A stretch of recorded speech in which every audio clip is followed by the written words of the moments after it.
기도하지만 하나님은 침묵하시는 것 같고, 노력하지만 문은 계속 닫혀 있고, 오늘 당신은 이렇게 생각했을지도 모릅니다.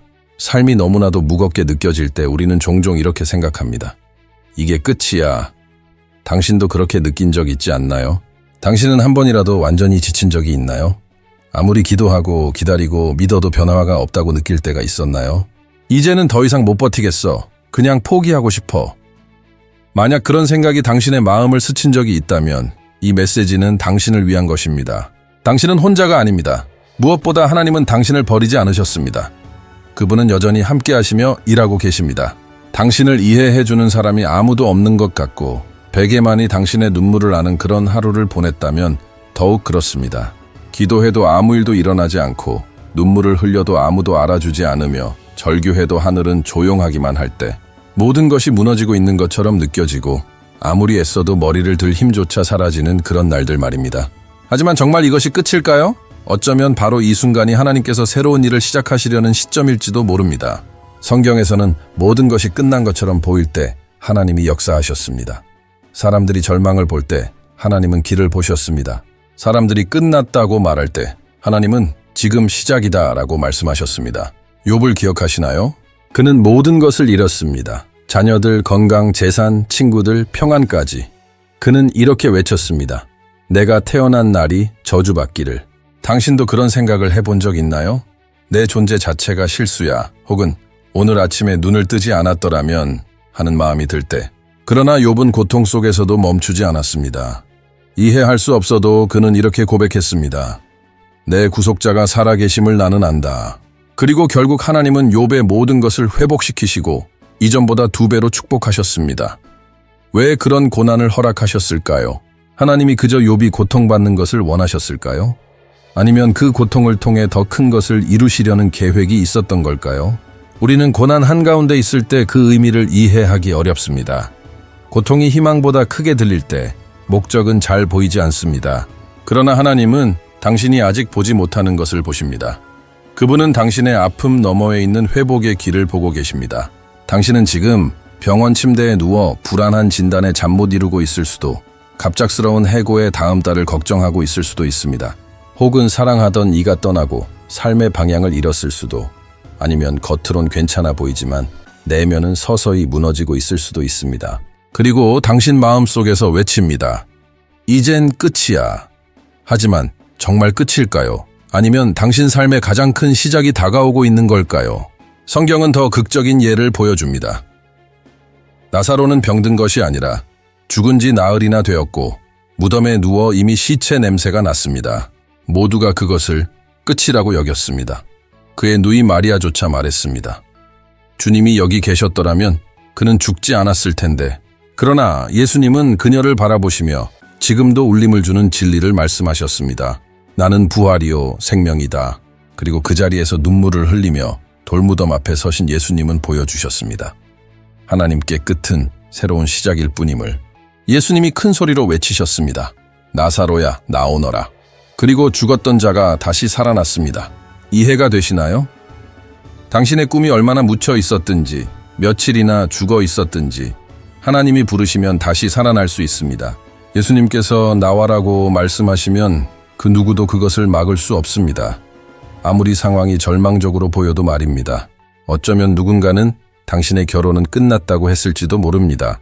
자녀는 돌아올 수 없다고, 당신의 빚은 영원히 남을 거라고 말했을지도요.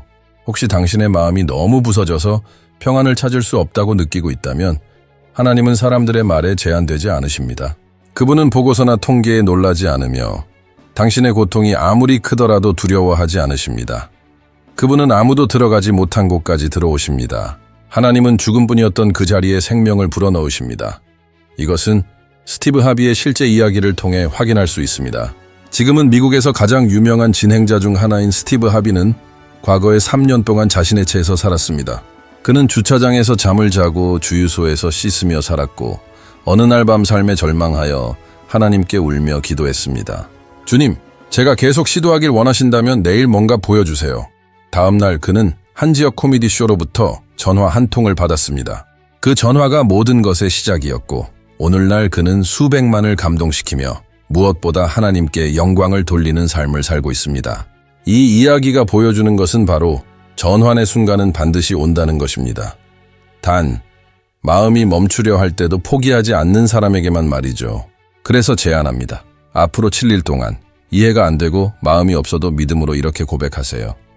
주님, 모든 게 끝처럼 보여도 나는 이것이 주님의 시작임을 믿습니다. 그리고 당신 삶에서 이미 죽었다고 선언한 한 영역을 선택해 다시 기도하기 시작하세요. 급하지 않게, 즉각적인 응답 없이, 오직 믿음으로 말입니다. 당신은 여기까지 오기 위해 그 모든 눈물을 흘린 게 아닙니다. 광야를 지나며 중간에서 쓰러지라고 그 길을 걸은 것이 아닙니다. 아무도 믿지 않아도, 상황이 모두 반대로 보여도 하나님은 여전히 당신을 위한 계획을 가지고 계십니다. 그리고 그분은 아름다운 이야기를 비극으로 끝내지 않으십니다. 계속하세요. 울면서라도, 힘이 없어도 기도하며, 무릎 꿇은 채라도 찬양하며 나아가세요. 하나님은 여전히 글을 써 내려가고 계십니다. 당신은 스스로가 충분하지 않다고 느껴본 적 있나요? 아무리 노력해도 모자란 존재라고 느껴본 적 있나요? 남과 비교하며 나는 저 사람만큼 재능도 없고 그녀만큼 똑똑하지도 않아. 나는 절대 그곳에 도달할 수 없어 라고 생각한 적 있나요?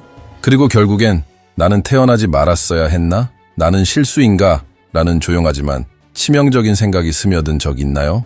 만약 그런 생각이 스쳐간 적 있다면 깊이 숨을 들이쉬세요. 오늘 들을 진리가 모든 것을 바꿔놓을 겁니다. 당신은 실수가 아닙니다. 당신은 하나님께서 계획하신 존재이며 의도적으로 창조되었고 당신이 존재를 인식하기 전부터 이미 선택된 사람이었습니다. 예레미야 제1장 5절에서 하나님은 이렇게 말씀하십니다. 내가 너를 모태에 짓기 전에 너를 알았고 태에서 나오기 전에 너를 성별하였고 너를 민족들의 예언자로 세웠노라. 사람들이 당신을 보기 전, 의사가 어머니 뱃속에서 당신의 심장 소리를 듣기도 전부터 하나님은 당신 안에 살아있는 목적을 보셨습니다. 하지만 삶은 이 진리를 지우려 합니다. 거절, 비교, 실패, 상처들이 우리의 정체성 위에 더 씌워지기 때문입니다. 당신을 처음으로 작게 느끼게 만든 그 순간을 기억하시나요? 어쩌면 당신의 부모님이 당신은 아무것도 될 수 없다고 말했을 때일 수도 있고 학교에서 당신의 노력을 알아주지 않았을 때일 수도 있습니다. 사랑하던 사람이 등을 돌렸을 때일 수도 있고 지금 이 순간 아무도 당신을 알아보지 못하는 듯한 삶의 어느 시점일 수도 있습니다. 그러나 사람들이 무시하는 것과 하나님께 잊혀지는 것은 완전히 다릅니다. 하나님은 결코 당신을 잊지 않으십니다. 모세는 자신이 무능하다고 여겼습니다. 하나님께서 부르셨을 때 그는 두려움과 불안으로 말했습니다. 주여, 저는 말이 느리고 혀가 둔합니다. 그는 자신 안에 하나님의 가치를 보지 못해 거절하려 했지만 하나님은 그를 통해 이스라엘 백성을 이끄셨습니다. 이것은 우리에게 하나님께서 능력 있는 자를 부르시는 것이 아니라 부르신 자를 능력 있게 하신다는 사실을 보여줍니다. 하나님께서 당신을 선택하셨다면 세상의 평가나 말은 중요하지 않습니다. 하나님의 부르심이 전부입니다. 요즘 사람들은 팔로워 수나 좋아요, 수입, 외모로 자신의 가치를 측정하지만 당신은 정말 그런 기준으로 정의될 수 있을까요? 아니면 우주를 창조하신 하나님께서 말씀하시는 당신의 모습이 진짜 당신일까요? 그분의 말씀만이 진실입니다. 다윗은 막내였고 사무엘이 새로운 왕을 찾으러 왔을 때조차 그의 아버지는 그를 부르지 않았습니다. 형제들이 하나씩 나아갈 때 다윗은 들판에서 양을 치고 있었지만 하나님은 그를 목자로 보지 않으셨습니다. 하나님은 그 안에 왕의 모습을 보셨고 하나님은 지금 당신을 바라보며 아직 도달하지 않은 미래를 보고 계십니다. 오늘 당신이 작고 무가치하며 외면받는 느낌이 든다 해도 하나님은 당신 안에 담긴 목적과 가치를 알고 계십니다. 하나님은 당신을 사랑받는 자, 택함받은 자, 소중한 존재라고 부르십니다. 그분의 말씀이 진정한 정체성입니다. 타일러 페리라는 사람을 아시나요? 미국에서 가장 큰 영화 스튜디오 중 하나의 소유주인 그는 한때 거리에서 살았습니다. 그는 학대받고 거절당한 젊은이였으며 차 안에서 자면서 연극 대본을 쓰고 있었고 수년간 아무도 그의 공연을 보러 오지 않았습니다. 하지만 그는 계속 나아갔습니다. 박수는 없었지만 하나님의 목적을 느꼈고 그 믿음으로 오늘 수많은 사람에게 영향을 끼치고 있습니다. 그가 세상의 말이 아닌 하나님께서 심어주신 가능성을 믿었기 때문에 그의 삶은 완전히 달라졌습니다. 솔직히 말해볼까요? 능력 없다고 생각해서 도전조차 하지 않은 적이 몇 번이나 있었나요? 실패가 두려워 기회를 포기한 적, 누군가의 말 한마디에 꿈을 접어버린 적 얼마나 많았습니까? 아마 오늘이 바로 그것을 바꿔야 할 날일 것입니다. 작게 시작하세요. 한 걸음부터 다시 내디뎌 보세요. 다시 글을 쓰고 공부하고 믿음으로 기도하며 거울을 보며 외치세요. 나는 하나님의 자녀입니다. 하나님은 실수하지 않으십니다. 자기 의심의 굴레에서 벗어나기 위한 도전을 드릴게요. 앞으로 5날 동안 매일 아침 거울을 보며 이렇게 말해보세요. 나는 하나님께 사랑받는 사람이다. 나는 하나님께 선택받았다. 나는 목적이 있다. 비록 내가 그럴 자격 없어 보여도. 그리고 열등감이 마음을 덮을 때마다 그것을 성경의 진리로 바꾸세요. 말씀 구절을 종이에 적어 집안에 붙여보세요. 당신의 마음이 세상의 거짓보다 하나님의 음성을 더 많이 들을 수 있도록 훈련하세요. 당신은 단 하나뿐인 존재입니다. 당신의 존재 자체가 기적입니다. 당신은 많은 이들이 견디지 못했을 고통을 지나왔고 지금도 살아있습니다. 당신은 당신을 삼켜버릴 수 있었던 폭풍을 지나왔습니다. 그러나 지금 이 자리에 서 있습니다. 비록 지쳐 있을지라도 여전히 서 있습니다. 이것은 하나님께서 아직 당신의 삶에서 일하심을 멈추지 않으셨다는 분명한 증거입니다. 당신은 버림받지 않았고 잊히지도 않았습니다. 무엇보다도 기억하세요. 당신은 결코 실수가 아니었습니다. 당신의 존재는 하나님의 뜻 안에 있는 소중한 계획입니다. 기다림이라는 단어만 들어도 가슴이 답답해지는 사람이 많습니다. 왜냐하면 기다림은 고요하고 지치고 외롭기 때문입니다. 더욱이 기다림은 우리를 우리 자신의 한계와 마주하게 만듭니다. 도착하지 않을 것 같은 것을 기다려본 적 있나요? 대답일 수도 있고 치유일 수도 있고 기회나 사랑일 수도 있습니다. 혹은 바로 손에 닿을 듯한 변화였을 수도 있습니다. 기다림은 아픕니다. 때로는 너무 아파서 이런 질문이 나옵니다. 하나님이 나를 잊으신 건가요? 벌을 주시는 건가요? 내 기도가 하늘에 닿지 못한 걸까요? 이 질문들은 마음이 너무 상처받아 지쳤을 때 고요 속에서 솟아오릅니다. 할 수 있는 모든 것을 다 하고 모든 눈물을 흘렸을 때, 하늘이 아무 말도 하지 않을 때 우리는 절망하게 됩니다. 하지만 기억하세요. 하나님의 침묵은 부재가 아닙니다. 그것은 준비의 시간이며 계획의 일부입니다. 우리는 지금 바로의 응답을 원하지만 하나님은 우리의 시계가 아닌 하나님의 완전한 때에 일하십니다. 아브라함은 아들을 얻겠다는 약속이 이루어지기까지 25년을 기다렸고 그 시간은 헛되지 않았습니다. 요셉은 하나님의 꿈을 받았지만 형들에게 배신당하고 종으로 팔리고 억울하게 감옥에 갇혀 13년을 보냈습니다. 모든 것이 틀려 보였지만 하나님은 그 시간을 통해 민족을 구할 사람으로 요셉을 다듬고 준비시키셨습니다. 하나님은 당신을 기다림으로 벌하시는 것이 아닙니다. 오히려 감당할 수 있도록 당신을 준비시키시는 것입니다. 하나님의 아들이신 예수님은 30해 동안 평범한 목수의 아들로 살며 사역을 준비하셨고 그 사역은 겨우 3해였습니다.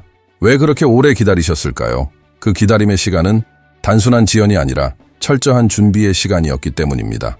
예수님은 사역을 시작하셨을 때 이미 모든 시련을 이길 수 있는 내적 준비가 되어 있었습니다. 그렇다면 지금 당신이 겪고 있는 기다림 역시 그냥 흘러가는 시간이 아니라는 생각은 안 드시나요? 혹시 하나님께서 당신을 더 깊이 의지하도록 믿음 안에서 강하게 하시기 위해 훈련하고 계신 건 아닐까요? 아직 오지 않은 어떤 사명을 위해 지금 당신을 준비시키고 계신 건지도 모릅니다. 그 사명이 모든 것을 바꿀 수도 있으니까요. 당신이 지치고 눈물이 멈추지 않아도 하나님은 당신의 눈물 하나하나를 보시고 그것들을 외면하지 않으십니다. 당신이 말할 힘조차 없어 그저 내쉬는 탄식조차도 하나님은 들으시고 깊이 응답하십니다. 그래서 제안합니다. 앞으로 열흘 동안 불평하기 전에 먼저 깊게 숨을 들이쉬고 이렇게 말해보세요. 하나님, 저는 이해할 수 없지만 믿습니다. 그리고 하루가 끝날 때 오늘 당신이 경험한 3가지 작은 축복을 적어보세요. 작아 보여도 괜찮습니다. 누군가의 따뜻한 인사, 짧은 메시지, 혼란 속의 잠깐의 평안 같은 것이 바로 그 축복일 수 있습니다. 기적은 이미 일어나고 있을지도 모릅니다. 다만 고통이 그것을 가려 우리가 보지 못하는 것일 수도 있습니다. 기다림은 결코 헛되지 않습니다. 하나님만의 때가 있으며 그때 약속은 반드시 이루어질 것입니다. 그리고 그때가 오면 당신은 지난 모든 침묵의 순간이 사실 하나님의 손길이었다는 것을 깨닫게 될 것입니다. 그러니 기다림의 시기에 절대 포기하지 마세요. 하나님의 응답은 당신의 모든 눈물을 가치 있게 만들 것입니다. 왜 나만 이런 고통을 겪는지, 왜 이 아픔이 이토록 정밀하고 고통스럽게 느껴지는지 궁금했던 적 있으신가요? 주위를 보면 모두가 살아가고 있는 것 같은데 나만 멈춰 있는 듯한 느낌이 들 때가 있습니다. 겉으론 웃고 있지만 속은 울부짖고 있고 한 걸음조차 버거운 날이 분명 있습니다. 그리고 마음속으로 이렇게 묻죠. 하나님이 나를 사랑하신다면 왜 이런 고통을 허락하셨을까? 믿음 안에서 가장 어려운 질문이지만 동시에 진리를 비추는 질문이기도 합니다. 하나님은 어떤 고통도 헛되게 하지 않으십니다. 당신의 모든 눈물, 모든 상처에는 의미가 있습니다. 하나님은 그것을 사용하셔서 당신의 삶에 목적을 심으십니다. 가장 강한 사람들 중 많은 이들이 가장 깊은 상처를 겪었다는 사실 혹시 눈치채신 적 있으신가요? 믿음으로 고통을 이겨낼 때 그 고통은 우리를 단련시키고 깊게 만들며 하나님께 더 가까이 나아가게 합니다. 성경은 이런 이야기들로 가득합니다. 고통이 사명으로 바뀌고 상처가 살아있는 간증이 된 이야기들입니다. 요셉을 기억하세요. 형제들에게 배신당하고 노예로 팔리고 억울하게 감옥에 갇혔지만 결국 이렇게 고백합니다. 당신들은 내게 악을 계획했지만 하나님은 그것을 선으로 바꾸셨습니다. 이러한 말이 나오기까지 얼마나 깊은 치유와 성숙이 있었을까요? 아픔을 사명으로 바꾸는 은혜 말입니다. 팔과 다리가 없는 닉 부이치치도 괴롭힘, 우울, 생의 의미를 찾지 못한 시절을 지나 결국 그의 아픔은 하나님의 영광을 드러내는 무대가 되었습니다. 오늘 그는 전 세계를 다니며 사람들을 마음으로 안아주고 이렇게 말합니다. 하나님이 나의 한계를 사용해 누군가에게 영향을 줄 수 있다면 나는 완전한 사람입니다. 보이시나요? 그는 고통에도 불구하고 기적이 된 것이 아니라 고통을 통해 기적이 된 사람입니다. 당신도 지금 그 과정의 한가운데에 있을 수 있습니다. 아직 답은 없고 마음은 열려 있지만 상처투성이며 혼란 속에서 의미를 찾으려 애쓰고 있을지도 모릅니다. 나는 모든 것이 하루아침에 나아질 거라고 약속하지는 않겠지만 한 가지는 확실하게 말할 수 있습니다. 하나님은 지금 이 순간 당신과 함께 계십니다. 그분은 침묵 속에, 어두운 방 안에, 병원에서, 실직 중에, 애도 속에, 외로움 속에서도 함께 계십니다. 그리고 그분은 그 고통을 사용하여 당신 안에서 다른 방식으로는 절대 만들어질 수 없는 무언가를 빚고 계십니다. 가장 감동적인 사실은 하나님의 아들이신 예수님조차도 고통을 겪으셨다는 것입니다. 배신당하고, 거절당하고, 버림받고, 상처 입으셨습니다. 하지만 그 모든 고통은 영원한 목적을 위한 것이었으며 그분의 고통은 우리의 구원을 이루는 열쇠가 되었습니다. 예수님께서도 고통을 당하셨다면 왜 우리는 우리의 고통은 아무 의미 없다고 생각할까요? 고린도후서 제1장 4절 말씀은 이렇게 말합니다. 하나님은 우리의 모든 환난 가운데서 우리를 위로하시며 우리 또한 하나님께 받은 위로로 다른 환난 중에 있는 자들을 위로할 수 있게 하십니다. 즉, 오늘 당신을 눈물 짓게 하는 그 일이 내일은 당신이 다른 이들을 안아줄 수 있게 해주는 이유가 될 것입니다. 당신의 이야기가 다른 사람의 상처를 치유하는 도구가 될 것입니다. 하지만 그 전에 이 고통의 골짜기를 지나가야 합니다. 당신이 이 고통을 선택한 건 아닐 수 있습니다. 하지만 그것을 통해 무엇을 할지는 당신이 선택할 수 있습니다. 모든 것을 바꿀 수 있는 제안을 하나 드립니다. 앞으로 7일 동안 매일 10분씩 시간을 내어 마음속의 감정을 글로 써보세요.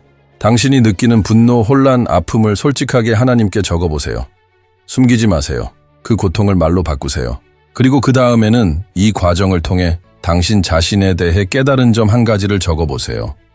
그 연습은 하나님이 이미 일하고 계심을 보여줄 것입니다. 나는 그냥 평범한 사람이야. 내 이야기는 중요하지 않아. 그렇게 생각할 수 있습니다. 하지만 정말 그렇습니까? 지금 당신과 똑같은 고통을 겪고 있는 사람들이 얼마나 많을지 상상해 본 적 있나요? 그리고 그들이 당신을 통해 희망을 발견할 수도 있다는 걸요. 당신의 고통은 다리를 놓을 수 있습니다. 부서진 마음과 하나님의 사랑을 연결하는 다리 말입니다. 그러니 숨을 깊이 들이쉬세요. 당신은 부서지지 않을 것입니다. 당신은 지금 빚어지고 있고 결코 잊히고 있지 않습니다. 당신은 강해지고 있습니다. 그리고 이 모든 것이 끝났을 때 반드시 끝날 것입니다. 당신은 예전의 당신이 아닐 것입니다. 당신은 더 강해지고 더 지혜로워지고 더 민감해지고 무엇보다도 예수님을 더 닮게 될 것입니다. 고통이 끝을 결정하지 않습니다. 하나님이 하십니다. 그리고 하나님은 여전히 당신의 이야기를 쓰고 계십니다. 눈물과 함께 하지만 목적을 가지고 상처와 함께 하지만 영광으로 포기하지 마세요. 당신의 고통은 누군가에게 치유가 될 것입니다.